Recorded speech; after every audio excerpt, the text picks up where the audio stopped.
Welcome today. We're in that time of year, spring. It's beautiful outside and summer is fast approaching. So we're going to talk about summer and how to make an investment for your ministry. I'm Dave John, here with Tim Price. We welcome you to today's episode of the Worship Leader Toolbox podcast. Tim, tell us what you're thinking when you think about summer ministry. Yeah, we wrote this post because summer is coming up, and it's a good time to start thinking about how we can take advantage of it and use it to strengthen and boost and recharge our worship ministry. And one of the worst things, and you may have heard this before, Dave, the worst thing I hear people say, pastors most often, always have some sort of negative phrase about the summer. Like they always say something like, oh man, the attendance is low, or nobody's going to be around, or... I have a negative phrase about summer ministries. What's that? Some are good and some are not. We need to add that in here. Okay. So, wow, that used to be what they'd answer the phone with at college. Yeah. Baker, summer home, summer not. That was back in the old days when there was just one phone in the whole hallway. So, Nice.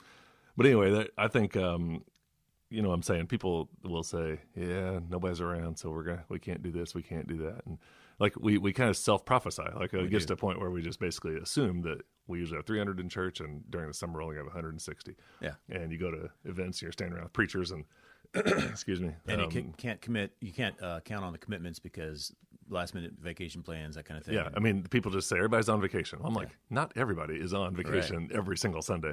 But anyway, the craziest part of that is that people will stand up and say, well, nobody's here except for all the eyeballs you're looking at. Yeah. And that just demoralizes everybody that is there and everybody that is willing. They're and nobodies. Part of it, yeah. So we need to really change our conversation tone for that, and we just need to take the summer by the horns and build it up and charge into the season with a lot of ideas and thoughts, and there is some freedom and some different kind of pace to the summer, but we need to embrace it and make some plans so that these important weeks really like enhance our ministry and not like set us back. There is an element of relaxation to the summer months, and we can capitalize on that. But here are some ideas for your life and ministry this summer. Number one, create a social event. Yeah, social events. So summer is a good time to do these kind of things, and I don't know if you haven't been at your church for a summer yet. No, we came to our church last fall. So you have an opportunity to even try some of this. Yeah. And building community is such a big, important part of the ministry, and summer will allow some time to do that. It doesn't have to be grand, but it can be. I mean, if you have the type of worship band that is the same group every single week, then you may be able to pull off something more spectacular than some of the simple things like homemade ice cream social or a potluck or a hike or a little mission project that you all do together, a bonfire, anything to just include people. And all the things I mentioned, we've done. We've done breakfasts and we've done pizza parties out in the parking lot and fried chicken potluck. And we've the breakfast potluck really was hilarious. That was a season that we seemed to do it all the time. Every time somebody was coming in or moving out, we'd celebrate that and tell everybody to just come at 7 because the whole team wasn't playing on any given Sunday. Mm-hmm. So we had to find a time slot, but everybody had Sundays carved out. Mm-hmm. So we'd meet at 7 a.m. and then a bunch of them would just go to early church and go home. Some That's would good. stay and serve. Some would just like go home and come back. It was pretty unique. And then the biggest thing about these social events is we don't want to like add more fuel to the fire of your overstuffed calendar already. So a social event is one of the simplest things to invite somebody to organize. Mm. You just talk to somebody and say, hey, do you want to plan this? Can we plan something? Yeah, if there's no, if it's not a music thing, if it's not a worship thing, a preaching thing, whatever, if it's just people getting together for food, that is pretty easy to plan. Oh, yeah. And there's people in your church, in your group, in your team who would love to pull that off and make that happen. And it takes off your plate and it allows somebody just to, enjoy being a part of things without like being smack in front or whatever. Don't they, in larger churches, have an actual hospitality team? And if you feel called to the gifting of hospitality and food prep and that type of thing, that you're on that team. Yeah, I mean, I've experienced it when I've attended churches of groups that seem to be pretty tight-knit. I've experienced our own church, but it's like several levels. So we call the ushers and greeters and parking lot people hospitality teams. And then we also have like the food teams. And they're not necessarily lumped in that Sunday hospitality, but they provide meals for funeral dinners, and they, people help cook food for youth group every Wednesday night. And so, yeah, there's a lot of people that are involved in hospitality in that way. 50 years ago, they didn't have an official title like that. Huh. They were called little old ladies. Yeah. Actually, yeah, the little old ladies. Well, in some ways, that's kind of what we have going for our meals at times. However, 50 years ago, everybody in the church was part of the hospitality team. Yeah. Like you were friends and neighbors, and you showed up to a little church. And the idea of mega churches really is kind of new. Like back in the old days, it was just community. So everybody was automatically part of the hospitality. Yeah. And I like food from little old ladies way better than large church catering teams. So yeah, well, there is something to be said about if your church is any size at all, you probably don't have potlucks very often. Part of it's just the nature of this day and age and into the pandemic, and people just don't bring food from home anymore. Everything's got to be prepackaged and store bought and all that stuff. But at a certain point, your church gets too large for potlucks because the logistics of that would be crazy, and nobody feels the need to. I don't know what it is, but I just noticed a shift somewhere in our church where potluck stopped, and it went to had to have a food license to be in the kitchen type stuff. Yeah, and so that's the benefit of like a worship team potluck is that you just get your 20 to 30, 50, whatever size your team is. You get them together. Well, now you can manage a potluck, and then it's like refreshing and new and neat. It's like, whoa, a potluck, what's this? That's cool. You bring something. Oh, we share. Wow. Yeah. So everybody just jumps in, and there's way more food than you need. And we're still small enough that every, I believe it's the fourth Sunday of every month, we have the potluck. Yeah, I mean, that's one of our other churches here that we have sent preachers to. They have a potluck lunch every single Sunday after church. Wow. That sounds like the Messianic church. It's pretty amazing. Yeah. Yeah. Ariana's church. Yeah. Oh, yeah. The church. Yeah. If you start counting that, it's like worship goes for 6 hours because it always includes fellowship and family time. Yeah. Well, number 2, plan with your pastor. We've talked about this just on a recent podcast of the times. I remember you saying, Dave, that you guys are in the same Thursday afternoon group or whatever, so you have time to talk and chit-chat without having a certain time. I was thinking about this from the standpoint of people who may not usually have an extended block, and the summer might afford it. You might I have a couple of scenarios. One might be a part-time worship leader who has a day job, but somehow in the summer they've got some vacation days they got to burn, or they have a vacation charted out with their family and they take off 2 extra days or something. I mean, something simple like that allows them to plan ahead to say, hey, pastor, let's try to meet together, encourage each other, and figure out some of our, scope of vision for the next year. It doesn't mean the pastor has to have all the sermons together. It might just be an encouragement to talk to him to say, here's some things I've been thinking about, and how do you think things are going? And this might be a morning or an afternoon or a whole day, whatever you can chart out, just an opportunity to think about the anchor dates for the year. And pastors always welcome that, I think. I mean, they love the opportunity to speak out loud the process of thinking about the vision and the brainstorming and being connected, and it'll just do wonders to but you can live on a meeting like that for 6 months. So planning with your pastor is a good thing to get on the calendar. Well, I recommend taking him fishing. No, yeah, you can take him fishing. Yeah, that's get away from the offices and all that. Yeah. So maybe it's the week the youth go on a mission trip, the pastor and worship leader can go on a fishing trip. Beautiful. Yep. Yeah, it's weird. You can go on a fishing trip and wind up spending way more hours talking than if you just come in the office and try to have a forced 3 or 5 hour meeting. Yeah. So, yeah, good thinking. Number 3, plan your own ministry schedule. This, as opposed to planning the church calendar, how can you spruce up your own calendar? Whether you're volunteer, full-time, part-time, it doesn't matter. You can take hold of basically your schedule and create the optimal week with everything working perfectly. And I've heard this from a lot of guys, Michael Hyatt and Carey Nieuwhof and all the bigwigs who do podcasts and talk about organizing your life and ministry. But I've done this. I've taken my Google Calendar and set up the ideal week, like the perfect week of how I would, work at certain times on certain things and take certain times off and have the rhythm that needs to happen. And sometimes I will, click that button and that calendar will overlay with what I actually have. And so I don't know how many weeks the perfect week actually happens, but just having that written down gears your mind toward, hey, we're going to try to shoot for this half the year at least, or whatever the case is. And so you can plan out your time block for planning worship is, Monday morning for 2 weeks out. And your time block for rehearsal is Wednesday night, and that's when you're going to meet with people. And then you have some time carved out that's kind of loose so that you could always make phone calls or talk to somebody, whatever the case will be. But even if you don't get to it, you don't have to stress. if you get to this part of the time or some of the time or most of the time, then it's going to bring a tremendous, aspect to your work. So you're just planning the prep, planning the times, all that stuff. It just is a huge, huge part. And doing this once a year is probably suffice, but if you could do it more, it's good too. Some people recommend like every 3 months, looking back at your calendar and seeing how close you have been to what's right and tweaking what needs to be done. Look ahead to see where the fire breaks need to be because you've overcommitted or just all those things. The summer's a great time to plan your own ministry schedule out. I've never heard of this before. Planning your optimal week. Yeah, the optimal week. Yeah, I'm going to have to start doing that. I was telling Leanne the other day, getting a lot more busy than I used to be. And I said, man, I'm not just busy. I'm Tim Price busy. Tim Price. Oh, well, what's weird is I don't usually feel like I'm that busy. You look like you're busy. From the outside, you look like you're doing sad. A whole lot of stuff. Yeah. Well, here's what I did with my ideal calendar. I actually printed off a 11 by 17 paper poster and just put old-fashioned analog Sunday, Monday, Tuesday, Wednesday, Thursday, Friday, Saturday.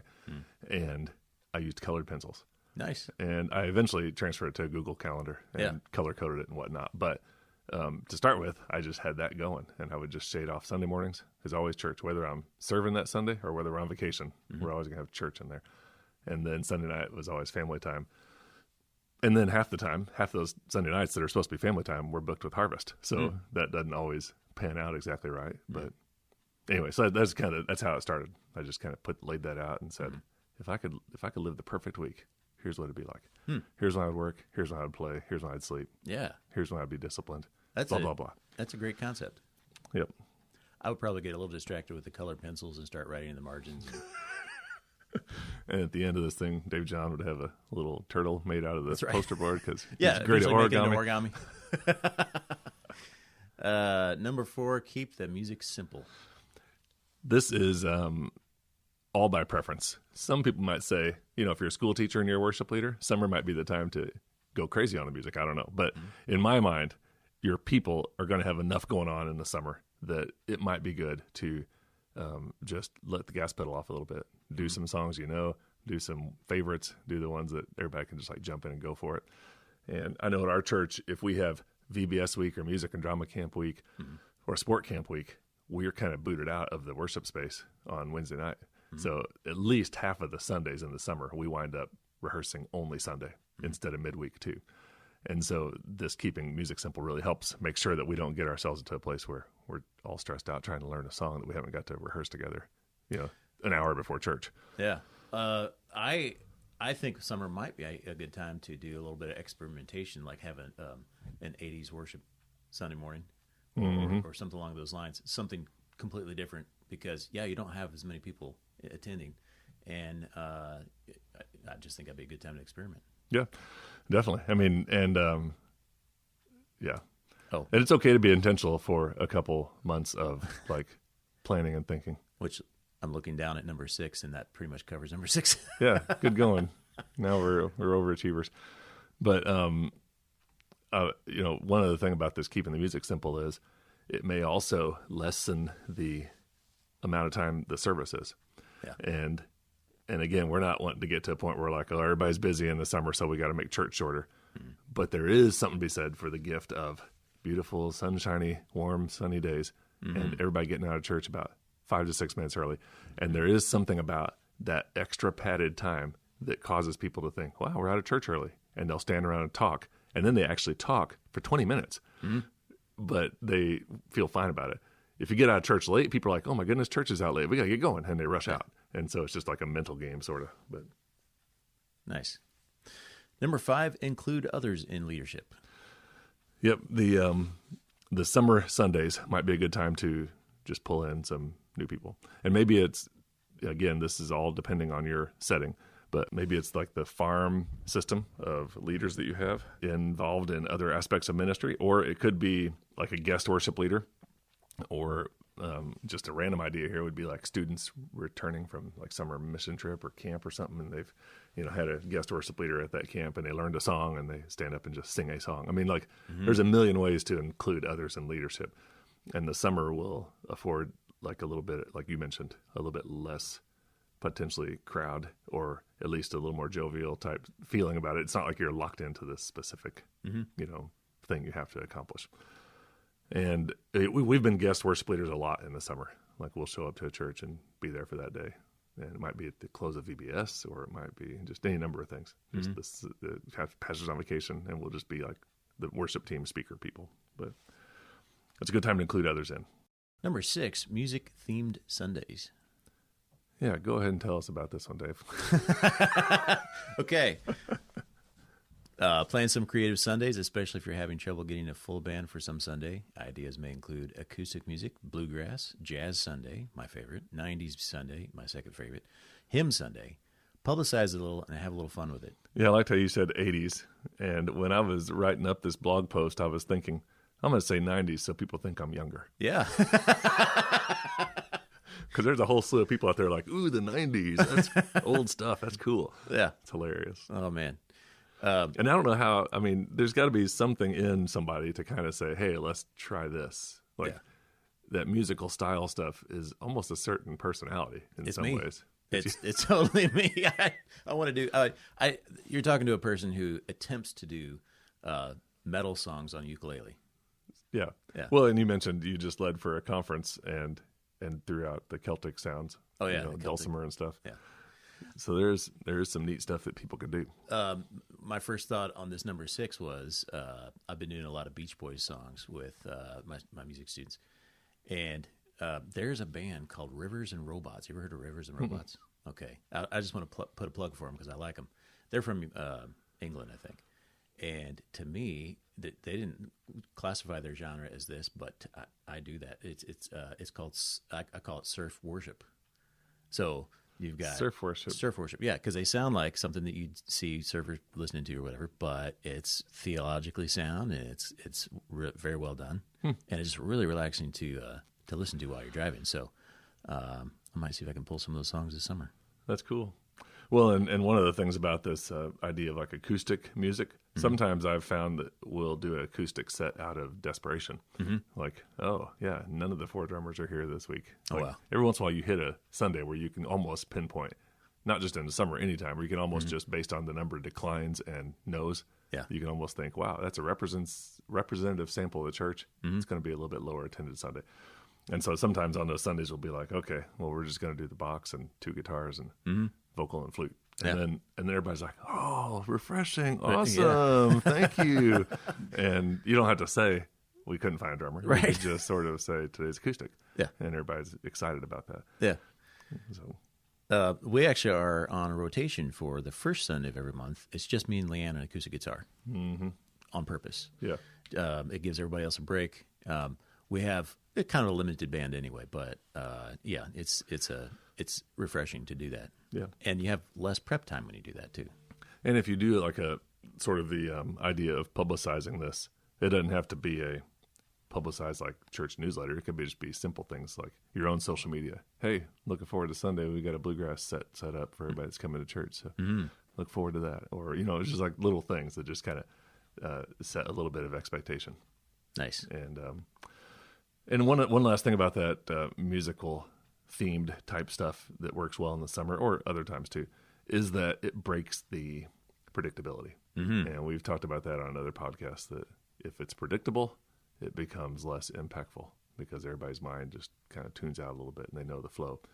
You break that predictability and all of a sudden people have to scramble to sort of start thinking, wait a minute, what's going on here? And they're more engaged. So it's good to break that up every once in a while. Good stuff. I think you quoted the difference. There's a fine line between a groove and a rut. Yeah, I heard that from somebody. Yeah, but that's part of that for sure. Number 7, highlight team members. I don't know if we've ever actually done this. I just was brainstorming some ways that summer might be fun for a worship team. You could just each week have a team member just share their story, like their testimony, or a little bit how they learned the instrument or how they got involved or anything like that. And it could just be one team member or 2 each week. Just a few months back, I think I mentioned on the podcast here somewhere, we actually had the worship team tell their story in like 45 seconds or less. And so all 7 people said, I met Christ, this time, this way. This is kind of the story of my life in a nutshell. And everybody did that. And so it was real interesting because the sermon lended itself to it. It was about, encountering Jesus. And so everybody shared that. Well, one guy hadn't grown up in church on that Sunday. Everybody else had grown up in church. So I kind of just made a quick little, I thought it was funny. I don't know. Sometimes I say things without realizing that I shouldn't have said it. But I said, well, make sure you come back next week. We'll have the worship team share, and maybe we'll find more people that didn't grow up in the church. Or I made some like comment like everybody grew up in church. That's pretty cool. Well, the next week, that whole worship team was a totally different team, including me. I wasn't even there. It was a totally different slate for that day. And they took the cue from the week before, and they're like, well, last week we said they shared where they met Christ, so we thought we'd share ours this week. So they did. And lo and behold, a whole bunch of them weren't grown up in church kids. Nice. It was really interesting. So this could be, this highlighting team members could be that testimony type thing, or it could just be here, like baseball card facts. Like, here's our favorite verse, here's our favorite ice cream, here's this, here's that, just for a personal connection with people. And it could be video, or it could be, on stage. Similar to what a band would do if you're at a concert. Yeah. Like, now I got a little moment. I know a little more about this group. Yeah. And so. Make sure you include the sound guys, too. And then you definitely, that would be awesome. You could just skip the people on stage and just call up the people that are off stage. Yeah. And have people share that. That'd be awesome. Yeah. Yeah, and then we could give them an opportunity to say, when the sound goes bad, that's the only time I see you guys. You all turn around and look at me. Try to turn around and look at me when the sound is right. That's right. Yeah. Yep.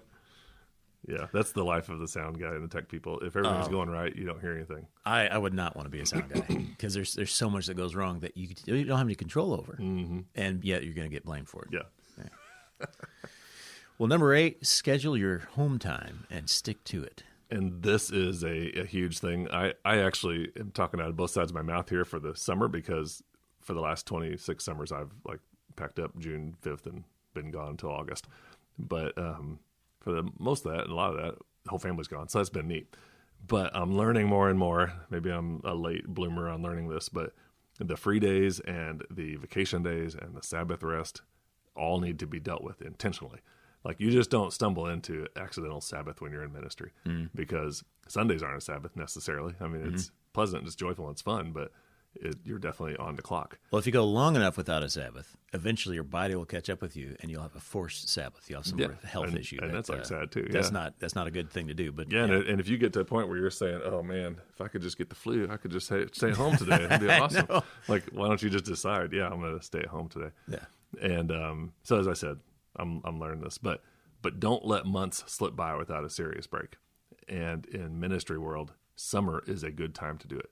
And so, for all the reasons that we kind of poo-pooed on at the beginning of this podcast, of a lot of people are a little more loose and we don't want to highlight that too much, there's the flip side where people are a little more loose, and we could take advantage of that. So that's one way to make an investment in the rest of your school year, is to take time off in the summer, whether things fall apart or not. And, it's not your church, it's not your ministry. It's God's church and God's ministry, and you're a part of it. And so one of the best things you could do is figure out a way to take some time and be available to.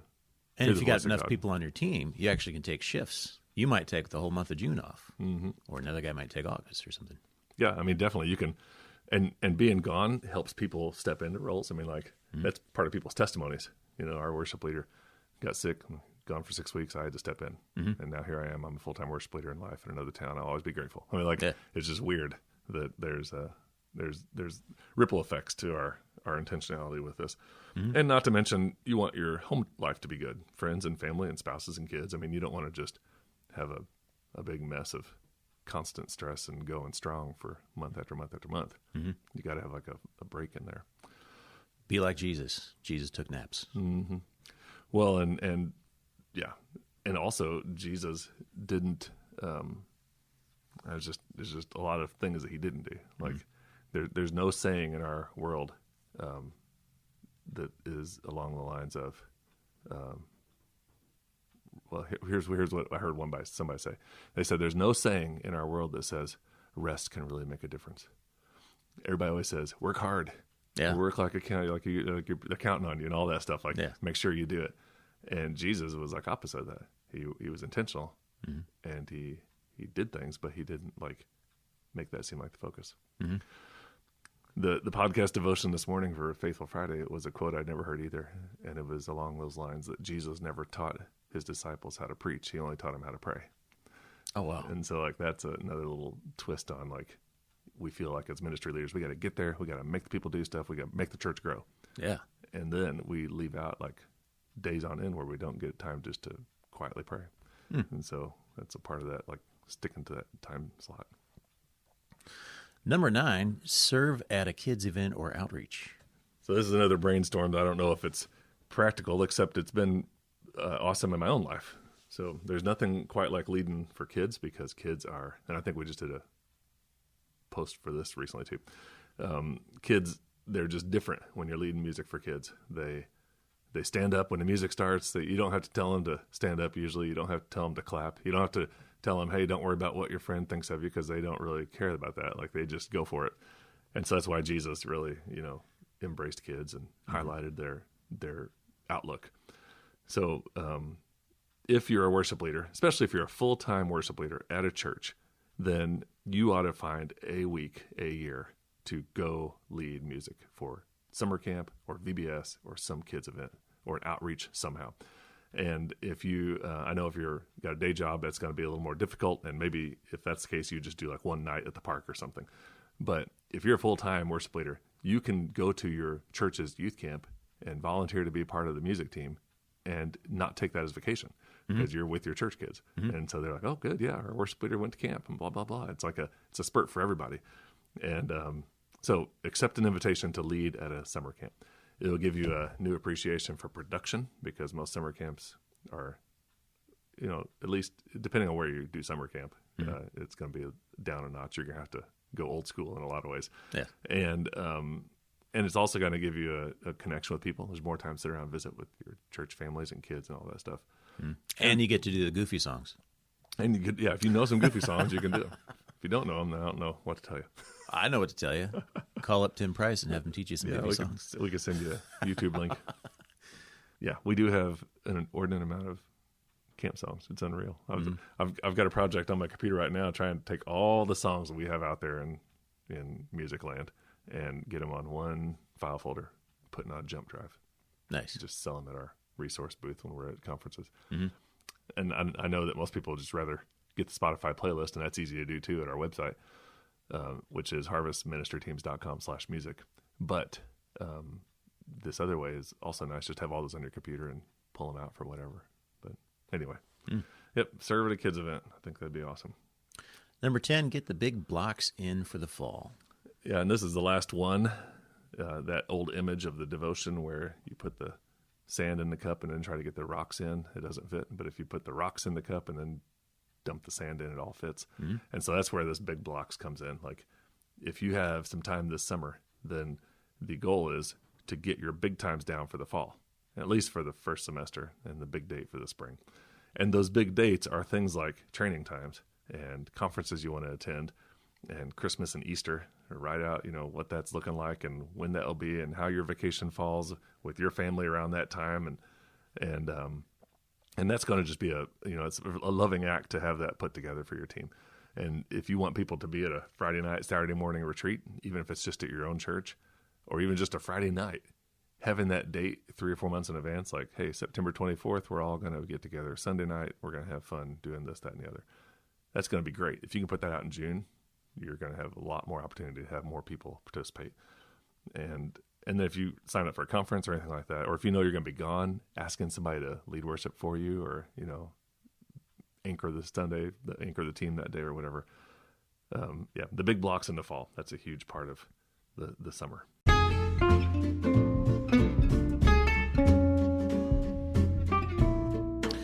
Well, we've about covered it, and we hope it's been helpful to you. If you would, take a moment and rate and review our podcast. We would be grateful. And share with your ministry team. Some of them might be willing to help you organize some of these ideas for the summer. Any last thoughts, Tim? Well, I appreciate you being here, Dave. And the only last thought I have is I wonder if people on this podcast have been hearing the squirrels or birds or whatever it is up in the roof of the room we're in right now. The gutter is like flapping every 45 seconds. Yeah. I don't know if it's picked it up or not, but they're making a joyful noise. Yeah. Wow, I've actually used that joyful noise thing like 5 times since you told me. Oh, yeah. To make a noise, make a joyful noise. It's like skillful noise. That's an interesting thought. I don't know what I'll ever do with it or what you'll ever do with it. But I'll let you know how it works. Hey, we are making a project. Me and a couple guys at the church are making a project called a strum stick. You ever heard of a strum stick? the little tiny thin guitar with all, it's like a dulcimer tuning. Exactly. Yeah. So we've got one. It's almost done, and we plan on making several of them because it's the idea of there's no wrong notes on it. Mm-hmm. It's dulcimer, so you can jam out, tune it to a certain key or whatever, and it's a great introductory tool. It's a gateway instrument into guitar and whatever else. And that's part of my vision is getting everybody playing something. So. You could just take a Sharpie around the back, key a G, yeah. and the song changes. All these people pick up another drum stick. Exactly. Yep. That's hilarious. That's good. I like it. Well, thanks, Dave. Talk to you later. Okay, see you.